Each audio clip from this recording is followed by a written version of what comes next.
This episode is supported by FX's Grotesquerie, a new series from executive producer Ryan Murphy. Heinous crimes unsettle a small community, and the local detective feels these atrocities are eerily personal, as if someone or something is taunting her. Starring Niecy Nash-Betts, Courtney B. Vance, Leslie Manville, and Travis Kelce. FX's Grotesquerie premieres September 25th on FX. Stream on Hulu.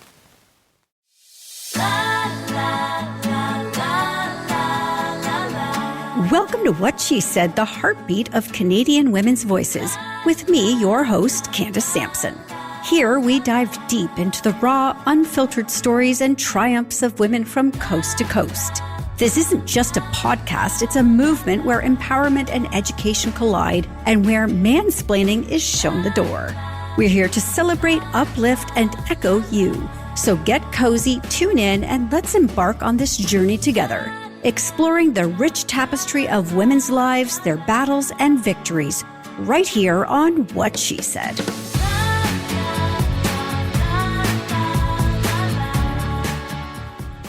Well, the first week of school is in the rearview mirror, and a season of nonstop activities and occasions lies ahead of us. Just like that, whether we're ready or not, we're in the thick of it. And these things can either be a blessing or a curse, depending on where your physical and mental state are at. So this week's show aims to make sure you and the whole family are ready to take on the final quarter of 2024.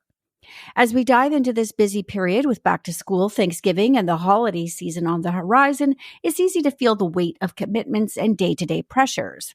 But imagine approaching these months not with dread, but with calmness and resilience.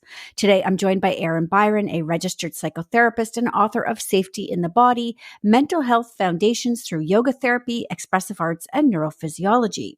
Erin expertly combines ancient wisdom with modern science to help us build mental resilience. Film and TV reviewer extraordinaire Anne Brodie is here with a sneak peek at some of the highlights from TIFF, including the emotionally charged documentary The Tragically Hip, No Dress Rehearsal, and a look at The Perfect Couple on Netflix starring Nicole Kidman and Liev Schreiber, among other exciting new releases. With the kids back in school, the usual uptick in colds and flu is inevitable. To help keep our families healthy, Dr. Dasha Leneva, ND, joins me thanks to our show sponsor, New Roots Herbal. She'll share tips on boosting immunity and maintaining wellness during this germ-heavy season. Many of us struggle to snap back into regular sleep routines as summer wanes.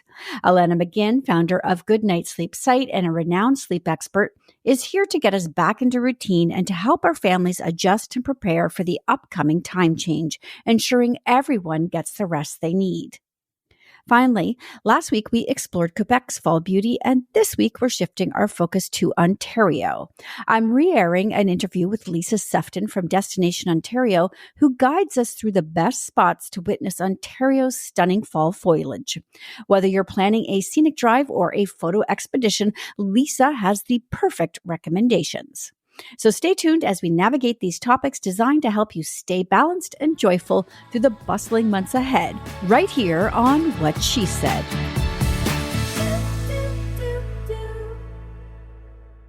As we approach the busy final stretch of the year with back to school, Thanksgiving, and the holidays all on the horizon, it's easy to feel overwhelmed by the many commitments, world events, and day-to-day pressures.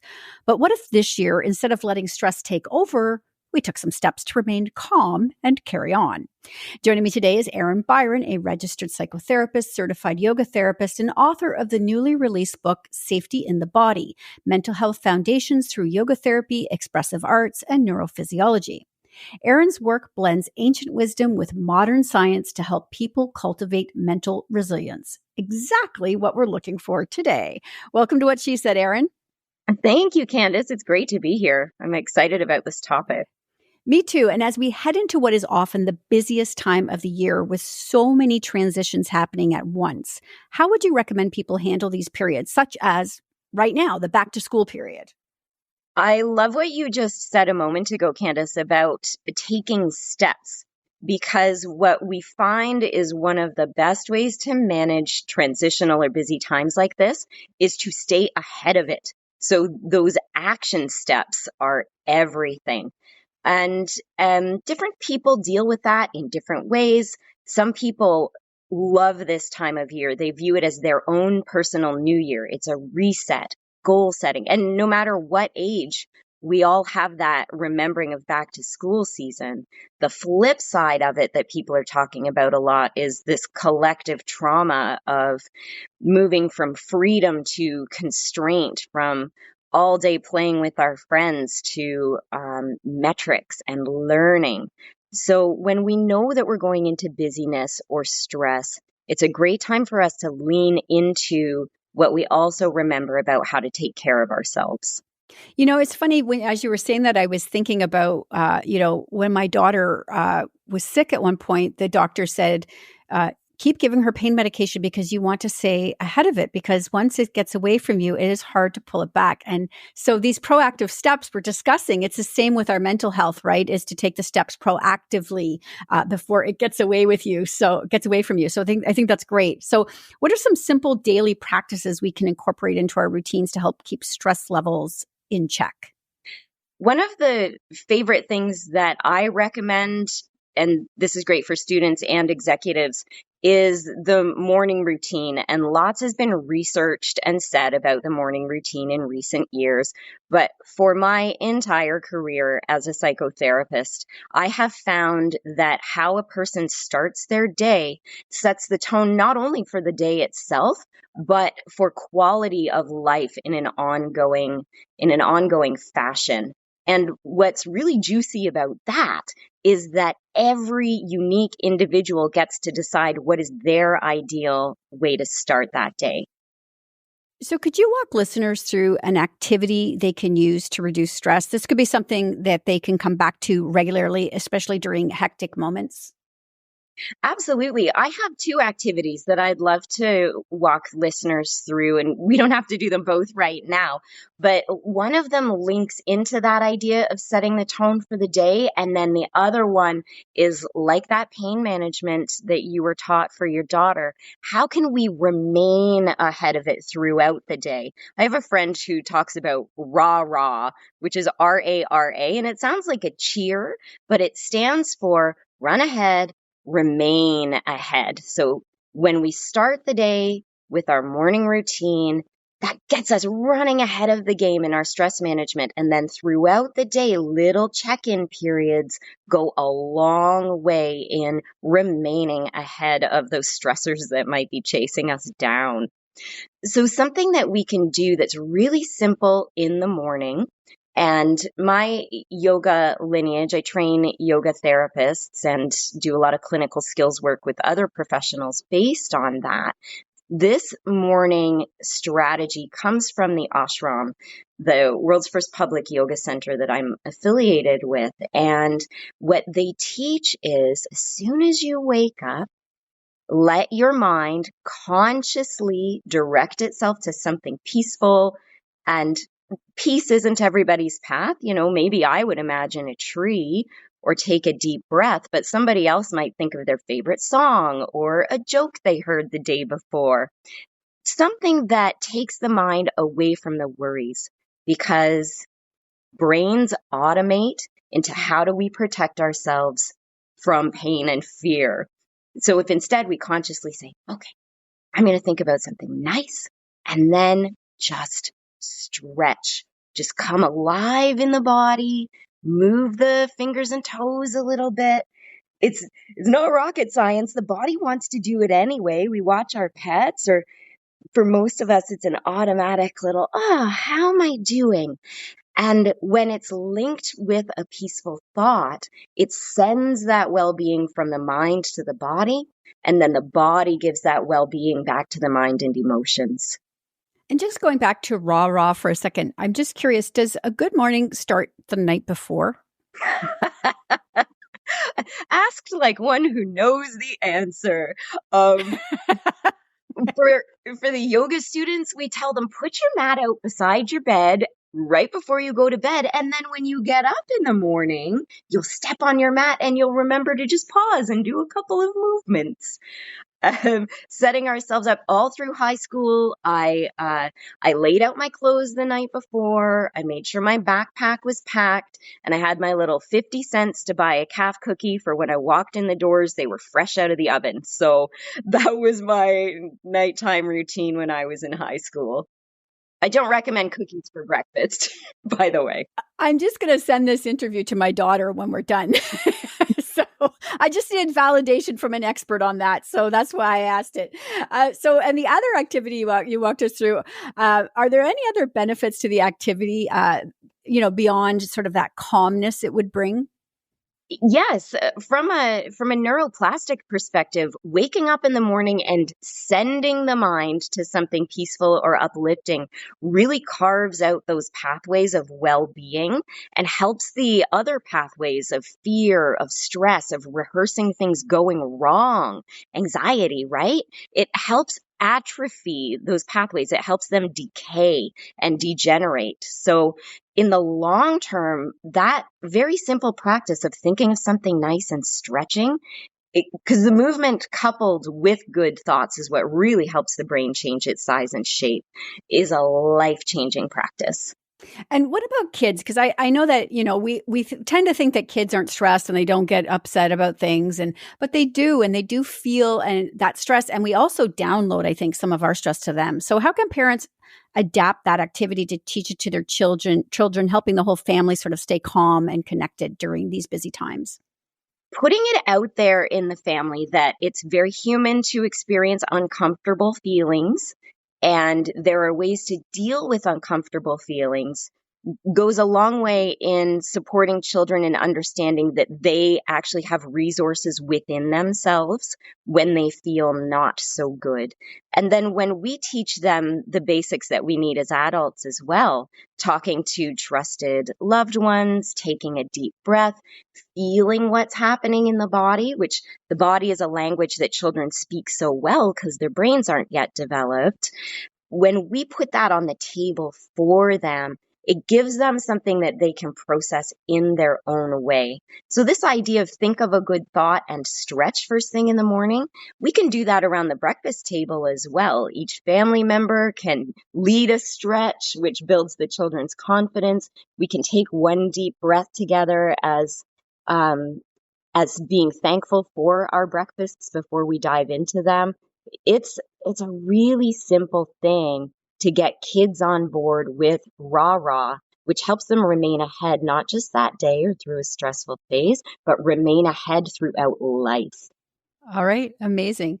Erin, I want people to be able to find you. You have several books, including your new one. And you seem like a very calm person. So I think people should follow you. Where can they connect with you? I'm on Facebook. My name, Erin Byron.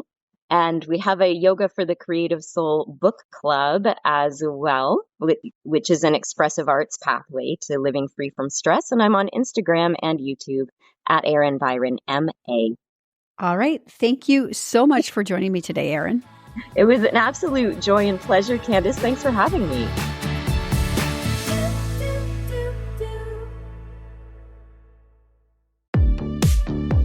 Hi, I'm Michelle Davis, host of Maverick Makers. Every week, I'm meeting entrepreneurs and intrapreneurs who are making it happen. These bold thinkers are taking big risks, are trailblazing the way in their industries and lives, and are changing how things are done or made.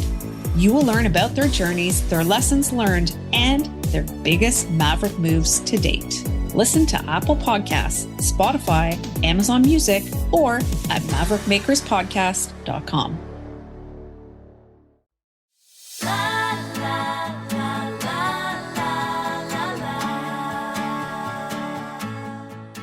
It's time for Saturday Night at the Movies, and this week we're kicking off with something that's bound to draw a lot of emotion out of people, the Tragically Hip. It's at TIFF, and I will tell you that Prime Video, which runs it on the 20th of September after its appearance at TIFF, I saw it in June, and it was a small theater, not very many people. Almost everyone was bawling. And it's 4 hours long. And it was like this continuous 4 hour long choked throat. So good. It was made by Gord Downey's brother, Mike, and it's very nicely made. But it follows them from the beginning, and it doesn't play violins for Gord's diagnosis and death at all, in any way. It's very straightforward and factual, and great archival footage and everything. But you know to expect it, and then and then when it comes, it's just. We lost so much when we lost him. I think what I like best about him is his voice singing, just unmatched. Truly, listen, I'm gonna out myself here. I remember sneaking in to a bar at 15 years of age to see the Tragically Hip play. Atta girl. And they were my band. Oh my God. I slept out overnight in tents to get tickets to their concerts. I did everything for years and years. So obviously this was incredibly emotional for me. They were the soundtrack of sort of my, prime years. Even just watching that trailer, there was immediately tears in my eyes. So I know this is going to be such a popular documentary for people to watch. It's going to be a hit. And so, Prime Video, September 20th, 4 hours. Oh, all right. Get your hankies out. Excellent. All right. Tell me about Sweet Angel Baby. This is a really interesting film. Yet another film about a coastal Newfoundland outsider. There's so many of them these days. This must be the 5th we've talked about in the past year. Anyway, it's from Melanie Oates, and it's really good. And it concerns a girl who is beloved in her community. She keeps to herself, but she also organizes the church and fundraisers, and she's kind of beloved. Well, she has a secret. She goes out into the woods, takes all her clothes off, puts on a mask, and takes pictures and posts them on Instagram. So she gets away with it for quite a while. And then someone in town discovers what she's done, and the town turns on her. It's quite a spectacular film. It's almost like a Greek tragedy, with really wonderful performances. And I must say, Michaela Kaminski is just spectacular in the role of Sweet Angel Baby, and your heart goes out to her. I mean, she may have gone too far. Maybe she shouldn't have done what she did, given the conservative, church-focused village that she lives in. But, some people want to live what they think is their best life. Okay. Tell me about Blue Road. Blue Road. Okay. It's an Irish documentary, very effective. Ooh, it's good. About an author I don't know at all.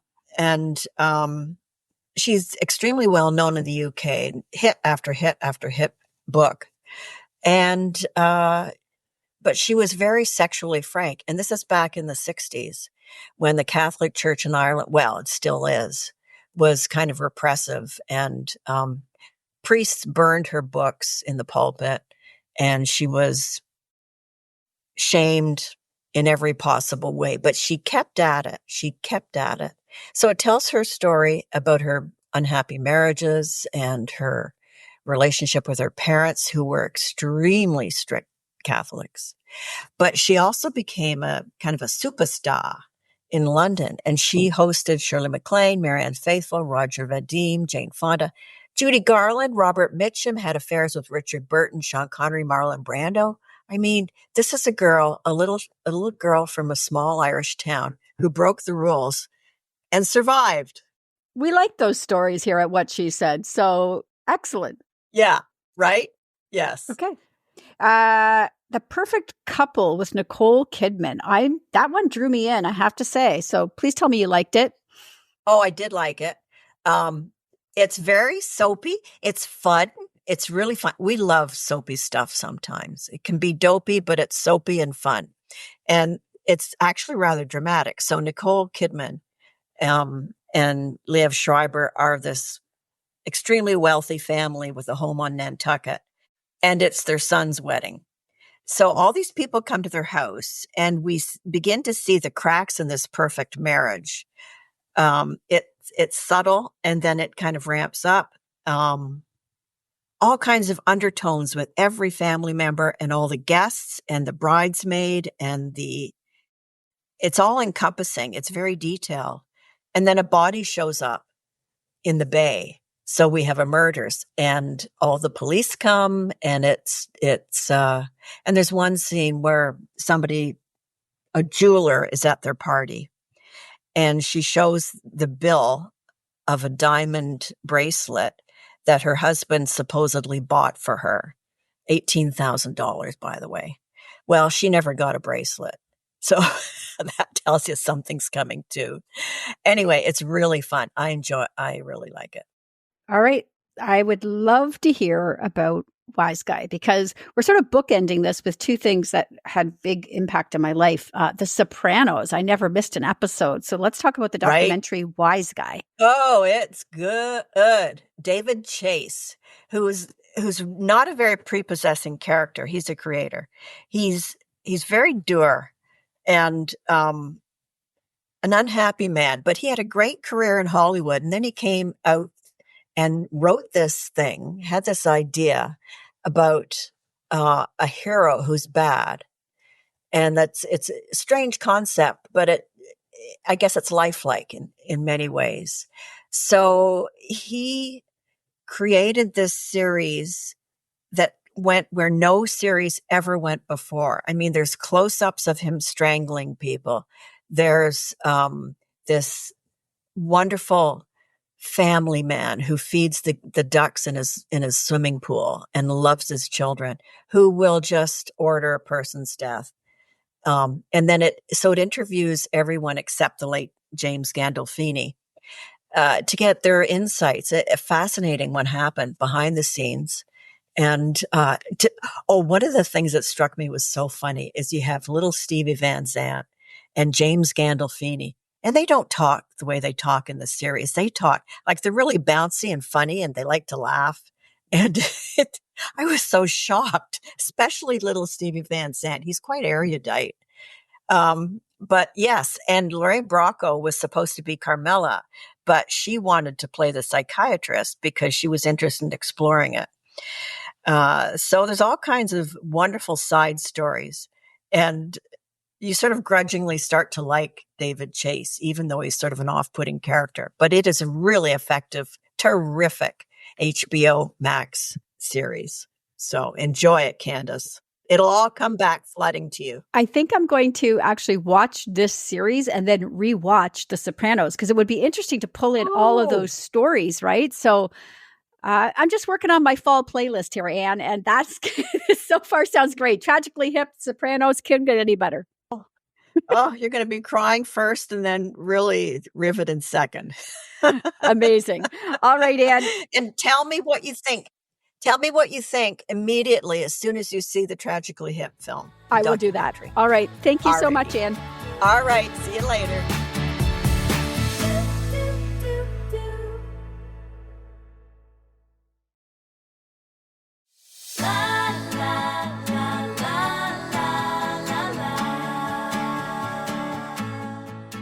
As kids head back to school, it's not uncommon to see an increase in colds and flu, especially during those first few weeks when they're exposed to new germs.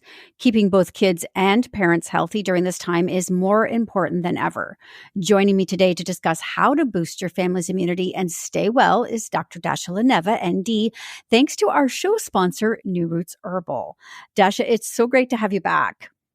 It's so good to be back. How are you doing? Good. And it's been a while since I've done this back to school routine, but I remember well, within the first couple of weeks, that sniffle came through the door, sometimes within the first few days, and every parent's worst nightmare. So, why are kids more prone to getting sick during the initial back to school period, especially those first sort of 3 to 4 weeks? Yeah, so there are a couple reasons for this. First, environment, right? So when kids return to school, they are suddenly in closer contact with more people, students, teachers, whoever. And the classroom is also a shared space. There's an increased risk of exposure to various viruses and bacteria there. The second reason, immature immune systems. So kids' immune systems are still developing, making them more susceptible to viruses. And of course, this exposure is important for the development of the immune system, but that's kind of a reason why they could get sick more often. And then timing. So timing, the going back to school period, it really coincides with the start of the flu season. And this is likely because we're spending more time inside, getting less sunlight exposure, therefore less vitamin D. And then behavioral factors, right? So kids tend to have awful hygiene. I've seen so many kids go to the bathroom, pick their nose or whatever, and just not wash their hands and go play with their toys. So I'm not sure if this sort of new generation of COVID kids are going to be different, right? Because hygiene was so emphasized during that time period, but Right. hygiene is definitely going to be a contributing factor. And the last reason, so stress, as we leave summer and dive back into the school routine, that can be stressful for a lot of kids because it's completely changing their routine. And as we know with anyone, whether it's adults or kids, that can weaken the immune system and make you so prone to illness. So these factors combined create this perfect storm of the likelihood of your children getting sick during the school period. So how can parents support their children's health then through diet? Just, as parents are starting to think about what should I put in their lunchbox, this is probably a good conversation to have. So, and a reminder, I'm sure, on many things. Yeah, so focusing on nutrient-dense foods is really important to support immunity. So tons of fruits and veggies, especially those high in vitamin C, like oranges, strawberries, and even broccoli. Getting enough lean protein. So this is essential for the growth of the immune system. So focusing on things like chicken, turkey, beans, chickpeas, things like that. And then hydration. So keeping kids well hydrated with water is very helpful as well. And if people wanted to add like a flavoring to their water, is there any that you recommend that's not too sugary? Oh yeah, so you can even like cut up strawberries and put them in water. You'll still get that infusion of flavor. Cucumber water, more of an acquired taste, but some kids love it. And then of course, lemon water with like a touch of honey in there can be good too. And are there any must-have supplements that can help keep kids healthy or boost their immune system right now? Yeah, so there are supplements that can be helpful for supporting the immune system. So keep in mind that every plan should be tailored, but there are some that are specific to the immune system, like vitamin D. So this plays a critical role in modulating immune function, enhancing white blood cells, and increasing that defense of our immune system. But this is one that I do like to test before supplementing. Vitamin C is also very important, something that we talked about through our diet. But if you want a little boost, adding some vitamin C supplement can be helpful. And then probiotics. So gut health is so closely related to immunity. We know about 70 to 80% of our immune cells are in the gut, and maintaining that healthy gut flora is really essential to maintaining a good immune system. And then if your child is already sick, something like elderberry syrup can be helpful as well to treat colds and flus. This is sort of something that's been used traditionally, but studies have shown that it shortened the duration of that cold and flu. And just circling back to probiotics for a second, I know that we can take supplements, but are there foods that we can also be adding in to help with this? Yeah, absolutely. So there's two ways we can approach it. Number one, going for the fermented foods like kimchi, sauerkraut, kefir, things like that. Yogurt with probiotics is important. And then you can also just make sure you're having enough fiber as well to feed your own gut bacteria. So those are two places that we want to focus on. All right, let's focus on the parents because there is nothing worse than having a kid down sick and you're sick as well. So how can parents work towards staying healthy, especially during these really critical first weeks of school? Yeah, so keeping the pillars of health in general is going to be important. So prioritizing sleep, reducing stress, making sure you're having a proper diet and not just eating your kids' leftovers is going to be important. So lots of fruits, veggies, protein, things that we've mentioned earlier, right? So all of these typically help support good health and therefore help support good immune function. And supplements can be helpful as too. So a lot of the ones that we've talked about for the kids, like vitamin D, C, probiotics, and zinc, can be very beneficial as well. If you're already sick, doing something like oil of oregano and echinacea can be helpful too. Something that I typically recommend is hot water with lemon with some manuka honey. Honey has tons of healing properties, and lemon is jam-packed with vitamin C, so you really can't go wrong there. But you do have to remember that if you're giving honey to your kid, just make sure they're over a year old. And why is that? Yeah, so honey contains a bacteria called Clostridium in it, and it produces a toxin that can cause infant botulism. So this is also known as floppy baby syndrome. So for that reason, we tend to avoid it. Okay, excellent reminder. And if I may just add in a Candace tip here, I would say just stop sharing with your kids. And I don't mean this in a bad way, but please don't share your drinks with them. Don't take bites of their food. They can be sick before you know it, and then you obviously get sick as well. I never did that with my kids. I never shared my drinks. As soon as they took a sip of something, it was immediately theirs. Yeah. And I will say I had avoided getting sick. So what are some simple everyday practices to keep the whole family healthy? Yeah, so these are things that we already inherently know, most importantly being wash our hands, right? So encourage frequent hand washing, make them sing the happy birthday song so they're washing them properly. And then just mention, hey, after you go to the bathroom, wash your hands. Before you eat, wash your hands. And then when you come home, go wash your hands, right? So just making that a habit. Having proper sleep. So ensuring that both parents and kids get enough sleep because it's vital for that strong immune system. And then even when the colder weather rolls in, bundle up and still go outside. It's still so important to get that activity, the fresh air, and when the sun is shining, getting that sun as well. Absolutely. And that exposure to that sunlight during the day helps them sleep better at night. So it all works together. So great tips. What should parents do if they see that their child is starting to get symptoms of a cold? Yeah, so if your child starts to feel unwell, rest and hydration are going to be very important. Making sure they're still eating enough, things like that. And then natural remedies. Again, you can do honey for a sore throat in kids over 1 year old, steam inhalation, nasal flushes as well to ease congestion. And then if things start getting worse, go to your doctor. It doesn't hurt to get them looked at.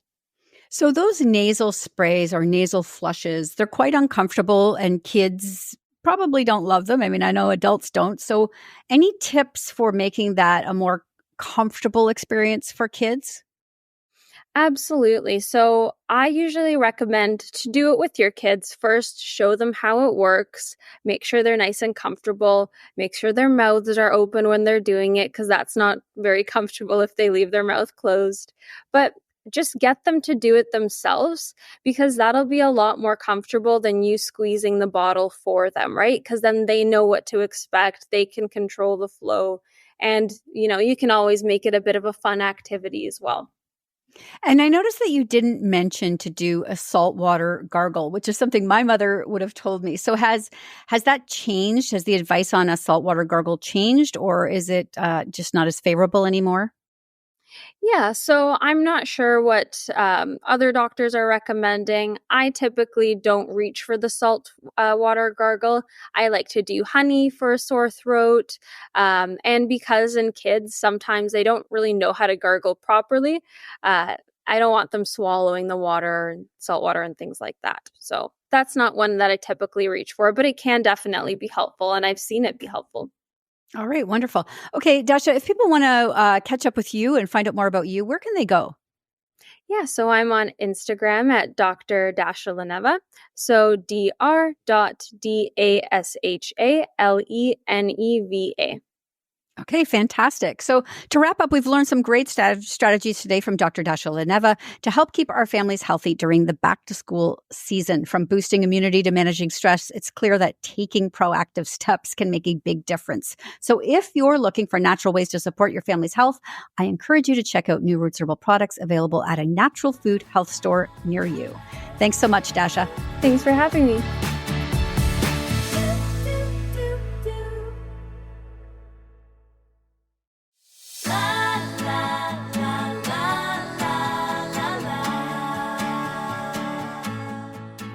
As the lazy days of summer come to an abrupt end, many of us find ourselves struggling to get back into a regular sleep routine. The whole family might be feeling the effects of late nights and disrupted schedules, and with the dreaded time change just around the corner, it's more important than ever to reset those sleep patterns. Joining me today is Alanna McGinn, founder of Good Night Sleep Site and a leading sleep expert who has helped countless families get the rest they need. Alanna, welcome back to the show. Thanks for having me. I always have you back at these times when it's like high stress and we need sleep. Back to school and time change is my busiest time, and I'm okay with it. So after a summer of relaxed bedtimes and irregular schedules, what are some steps families can take to reset their sleep routines as we head back into a very busy time of year? Yes, back to school, back at it. I always feel like September is like the start of a new year more than January is, right? Because we are coming out of lax routines and summer nights. So I think the biggest two suggestions that I make to families and individuals is to get back to that bedtime routine with our kiddos, with ourselves, focusing on a good calming and relaxing routine and conversation, right? So leading up to school, leading up to getting back at it is why we now have to get back at it. Especially with our little ones, talk about the benefits of healthy sleep. It's such a great bridge to healthy sleep and our kids. We talk about healthy eating and treating others with kindness and all the important conversations that we have with our kids.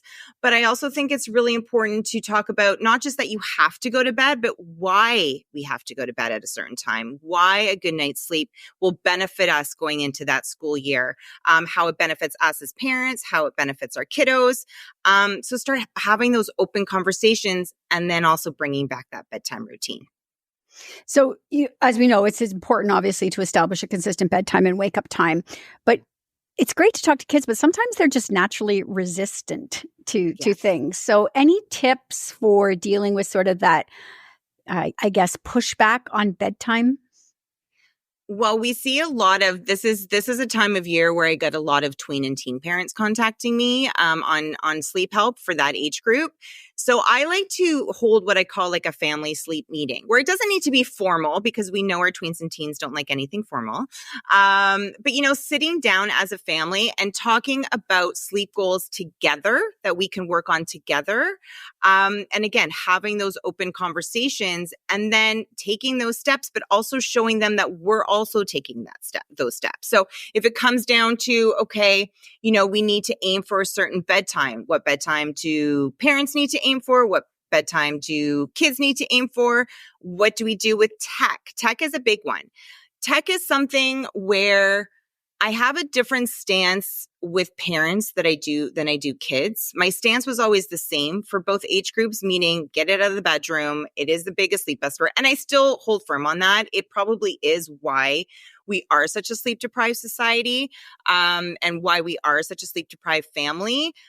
With our kids, I feel like we need to have more boundaries and limits. And I know that's really difficult with those tweens and teens that haven't had those boundaries set in place. So that is a conversation to have. That is also maybe like a reward structure. I'm not a big reward chart person for our little kids, but I am for our tweens and teens if it means really setting those limits on the tech that they're bringing in the rooms. So setting more boundaries and limits on tech for our kids, I think is important for our tweens and teens. For us as adults, I understand the beauty of those evening hours of just wanting to watch your favorite show and text with friends that fill your buckets and all of those things. So just set boundaries on the tech that is not going to encourage great sleep. So like news headlines and shows that are going to amp you up before you go to bed or cause your anxiety and stress to be even more. But if there's a friend that you want to chat to that makes you feel good, do so. Stay away from the friends that don't. We all know those friends. If there's a show that you want to watch that like makes you laugh, watch an episode. Don't watch an entire season. So, set different boundaries for the age groups that are in your home in regards to tech at bedtime. I have to get rid of TikTok. I'm telling you right now, it's a 30-second hit usually on a video, and I can scroll for hours. And then all of a sudden I'm thinking, oh my gosh, I could have about 3 hours sleep tonight. It's the worst. I know. But again, set boundaries. Like if TikTok is what helps you forget the day, or just like brings your stress levels down a little bit, because it's all about stress management at bedtime too. Again, set those limits. I mean, our phones have everything now. They have those limits, those daily limits that you can program. Wi-Fi has those limits that you can shut it off completely. If you want to do it for 15 minutes, great. But again, it's all about, it's like any habit changing, right? It's all about being consistent, and being consistent with those boundaries for sure. Previously, we've talked about sleep hygiene. And so perhaps you could give us a recap on what that looks like in the bedroom. How do you set that up? And what should their bedroom sort of look and feel like at bedtime? So your bedroom should be your sanctuary, your sleep sanctuary, the place that you walk into, and there's that instant association between calmness, relaxation, and sleep, right? We should be spending 85% of the time that we are in bed sleeping. We always want to build a really strong association between sleep and our bed. So what happens is when we're spending too much time, and this goes for our kids too, when we're spending too much time bed rotting, that's, if you're on TikTok, you know that term, right? That's the new term that our Gen Zs are using. If you're spending too much time lying in bed on TikTok, doing homework, doing work, spending too much time awake in bed, you're weakening that association. So clear the clutter. I always say, like, I understand that your bedroom might have to be, a lot of people are still working from home. So it might have to be your home office. It might have to be, it's going to be the room that your kids need to do their schoolwork and stuff like that. But set that punch out clock time, right? That time where you're putting schoolwork away, where you're putting your work away. If over the summer, your room has become your home gym, your entertainment center, all of that stuff, really try and clear the clutter as best you can. And then set up your sleep space for you specifically. So if you share a room with your partner, your side of the bed should be customized to you, not to both of you, right? Because you're both going to have different sleep needs. So for instance, if you're more of a hot sleeper, a night sweater, whereas your partner is maybe more of a cold sleeper, you can have separate blankets. Separate blankets have saved marriages all over the world, right? You don't have to share a blanket. Mattress is different. You have to have the same mattress. So you need to agree on that. But the pillow you use could be different than your partner. The pajamas you wear obviously can be different than your partner. What's on your night table could be different than what's on your partner's night table. So really set up your sleep space for your specific sleep needs, whatever that might be.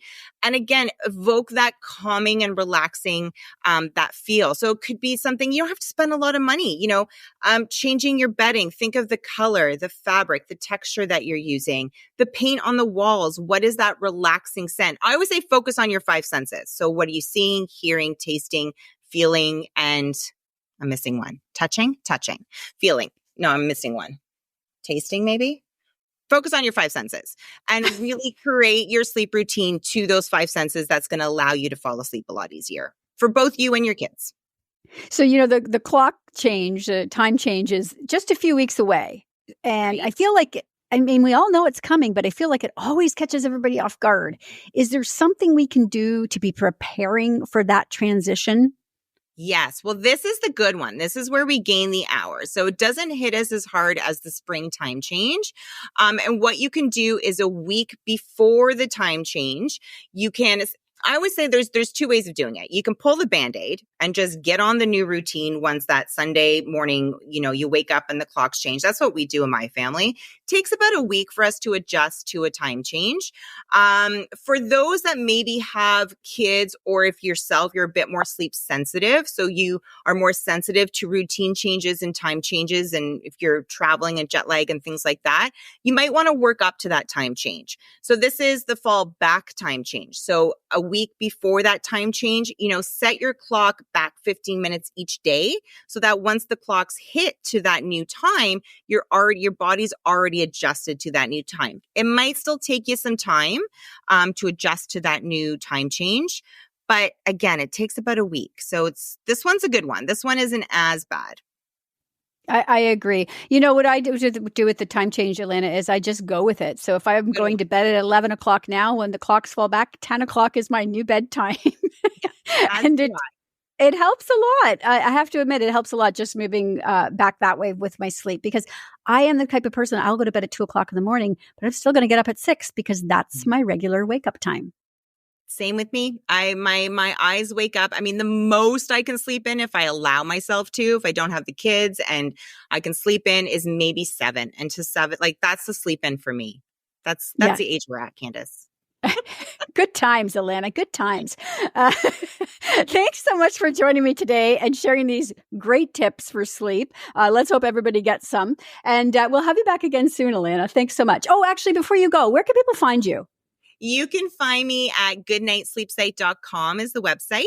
On Instagram, where I'm at GNSleepsite, or you can follow me at alanna.mcginn. All right. Fantastic. Thank you so much, Alanna. Thank you.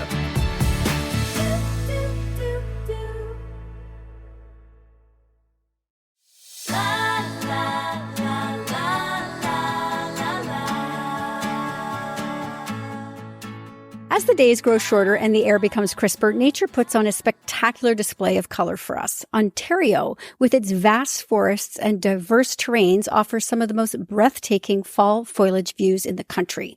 Today, I'm joined by Liisa Sefton from Destination Ontario to guide us through the best spots in the province to witness this autumnal magic.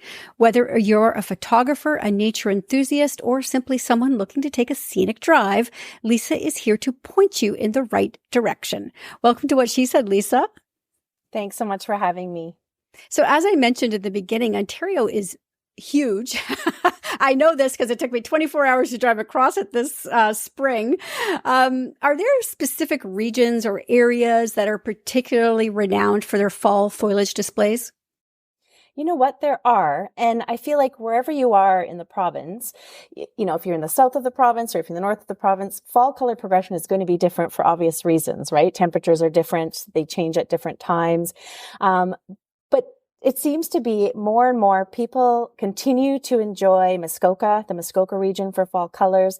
And that's because of the vast mixed forests that they have there. So you've got all sorts of different types of trees. So you'll see all the color varieties from yellow to orange to burgundy to red. And so Muskoka is really popular for, you know, having that full color range of fall colors, as well as the southern Georgian Bay region, Collingwood, that whole area, all the way to Midland. Again, mixed forest seems to be where colors are really dominating and great places to go. I was going to say too, when you were mentioning Muskoka, I was thinking about, you know, all the lakes there as well, and the colors reflect off the water at this time of year. It's just perfect, obviously, for those Instagram pictures. Absolutely. I was just in the Lake of Bays region last week, and the colors are about 40%, 50% changed. And you're right, that reflection in the water, it's just stunning. And can you recommend some routes perhaps or destination that offer the most picturesque views of the fall colors? Yeah, so going back to that South Georgian Bay, there's what's called the Beaver Valley Trail. It's in Grey County, and it'll take you all the way from Thornbury to small towns like Clarksburg. You can do some stops along the way at some farm stands. And also in this area, there's the Apple Pie Trail. So if you haven't heard of it, it's a self-guided route where you can go by car. There's about 30 stops where you can stop at wineries and cideries and bakeries and all sorts of different businesses and operators in the area that all tie to the region's big apple growing region. And so there really is like so many ways to enjoy. There's a cheese shop in Thornbury that I've stopped at that has smoked apple cheddar. So you can go in and grab a piece of that. So it's a great place to go and a great driving route if you're out there. And while you're there, you can enjoy Blue Mountain. Head up an open air gondola to Blue Mountain. Really enjoy the fall color views from up there. And I have to you mentioned Thornbury, so I have to give a shout out to Thornbury Cider. They're making good use of those apples too. Yes, and they're on the Apple Pie Trail. They're one of the stops. Some people want to get out of the car, get active. So are there spots you recommend that offer both stunning views and sort of those recreational opportunities they may be looking for? Yeah, so Ontario Parks has thousands of kilometers of hiking trails. They're all well marked, and so many trails are offered for people of all abilities, whether you're an avid hiker or if you just want to go out for a stroll, or some of them even have, some parks have trails that are wheelchair accessible. So it is an easy way to go out and enjoy the fall colors in nature. Scenic Caves Nature Adventures in the Collingwood area has 15 kilometers of hiking trails. And while you're there, you can also enjoy a suspension bridge that has beautiful views looking out over Georgian Bay. So there's lots to do. You can enjoy cycling. There's cycle routes in Ontario. We have great articles on our website of different cycle routes at destinationontario.com. And, by boat. If you have a boat or if you know somebody with a boat, you can get out there on the water and really enjoy the fall colors. And timing is crucial, obviously, when it comes to catching the peak of the fall colors. How can visitors best plan their trips to ensure they're seeing it at its most vibrant? So Ontario Parks has what's called a fall color progression map, and it's an interactive map on their website that really does show an illustration of where fall colors are progressing across the province. So different provincial parks feed in data every week. And the map really does show. So in Northern Ontario right now, there's leaves in that region that are bright red, showing that they're at peak. But then in Southern area, you might see some green leaves showing that color change is a bit behind. So if you're heading out to do some travel, it might be a great tool to use at ontarioparks.com. And, you can check the region of the province that you're heading to go visit and see what the color change is like in that area. So, you could be 2 weeks away from peaking. You could be peaking if you go on the website looking to go for somewhere this weekend, you could see where fall colors are 100% changed with no leaf drop. And then, it's a good time to go. If you wait a few weeks, it'll also tell you that colors are past peak and there's been a lot of leaf fall. Some of these areas that you've mentioned obviously are popular because of their proximity to where we mostly live in Ontario, Muskoka, Grey County, the Ottawa region. What about the places that are sort of further afield that would take a little bit of time to get to, but would be completely worth the trip? Yes, like the Niagara region, for example. Niagara region is known for its amazing wineries. And of course, because being southern area of Ontario, they're a little bit behind in their fall color progression. But there's so much to do when you're there, not just, go to a winery, although I'm not going to complain about that. But if you head into Niagara Falls, they have different activities that you can do there to also enjoy the fall colors, like the Niagara Parks aero car that goes over the rapids. And so around the rapids, you can really see the fall colors. There's a whole bunch of mixed trees in there as well. But yeah, the best thing to do to find where colors are in the province is, again, that fall color progression map. It'll tell you where to go and where to be when. And of course, the fall brings about all these events and festivals to celebrate the colors. And it's our last opportunity to really enjoy the outdoors before winter hits. What's going on in Ontario this season? So you've got obviously all of the pumpkin patches that offer pick your own pumpkins. Many of them have activities for the kids. You can go, pet animals at a petting zoo. You can go through corn mazes. And so pumpkin farms and patches are a great way to explore the fall season. As well, some apple orchards still have late picking, so you can still go out and pick your own apples, which is a fun activity to do in the fall. And if you're looking for a little bit more spooky nighttime, there's Pumpkin Furno. It's a great event. There's 3 locations across Ontario. One is in Sudbury at Science North. One is Discovery Harbour in Penetanguishene, and one is in Morrisburg at Upper Canada Village. And what these are these amazing displays of thousands of hand-carved pumpkins. So they might be carved in, bigger than life dragons or sports characters. And so it really is a fun thing to do in the night at dark, if you don't mind being a little bit spooky. But it's a great use of pumpkins and a great thing to do at this time of year. You mentioned spooky and scary, and I don't think Pumpkin Furno is spooky at all, but I will say I think Fort Fright is terrifying. Yes, and so I have it. For people who love to be spooked, that's a pretty good place to go. Yes. No, Pumpkin Furno is not as spooky as that, but it allows a little bit of fun in the darkness. is another way to put it for Pumpkinferno. All right. Do you have a particular favorite place to go in the fall? You know what? As long as I'm with my family, this sounds so cliche, but as long as we're together, we always find beauty in the surroundings. And we visit family in Sudbury a lot. And so Sudbury is a nice area, which is actually peaking right now in fall colors. There's Kiwi Park in Sudbury and Ramsey Lake. So there's beautiful places to go and hike and really enjoy being together. Another place we like to go, obviously, is the Southern Georgian Bay region. I love the driving routes in Grey County. Muskoka is another nice one. There's so many different regions in Muskoka, from, Lake of Bays area to then obviously Lake Rosso, Lake Muskoka. There's many provincial parks in Muskoka that are great to visit at this time of year. So I'm saying these because I'm close to home, being in Barrie, Ontario. But these are the ones that I frequent the most. All right. Excellent. So for people listening and they want to start planning maybe their Sunday drive or maybe a little bit longer, a weekend drive, where can they go and plan that? Yeah, we have some great articles at our website at destinationontario.com. It really does give you a good sense of what you can do in the fall and how to enjoy those fall colors. You can also call 1-800-ONTARIO and speak with a virtual travel counselor for free. They can provide guidance when you're planning your next getaway.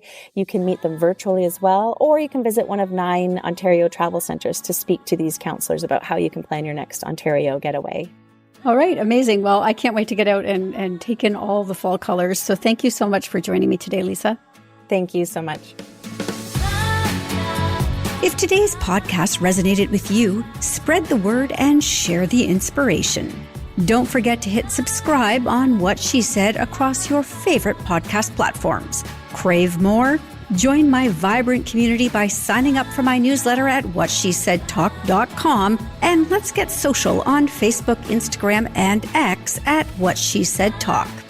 Dive into my world a little deeper on TikTok and Threads at Candace Said. And for those who love the airwaves, catch me weekly on 105.9 The Region, Blast the Radio, and 107.7 Pulse FM. Until next time, keep making waves and remember, your voice matters.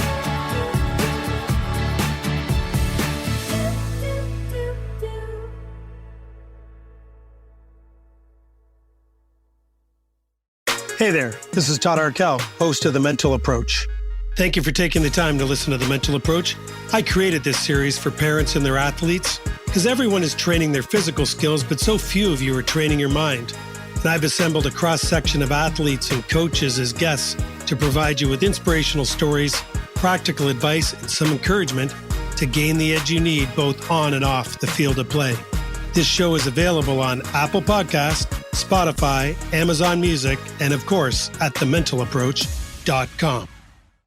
I'm Jeff Woods, and I'm shining a light on music and the rock stars who make it. He just was one of those people, he stood out. He was a magic guy. He really was a magic guy. We all have faults. He had the same amount of faults as we all had. This was before Led Zeppelin. Robert was full on. I mean, he was Led Zeppelin without the band behind him. He had the hair, the jeans, the whole thing, and he was amazing. The Records and Rockstars podcast, heard around the world and yours to hear wherever you get podcasts. All the episodes from JeffWoodsRadio.com. Another Sound Off Media Company podcast.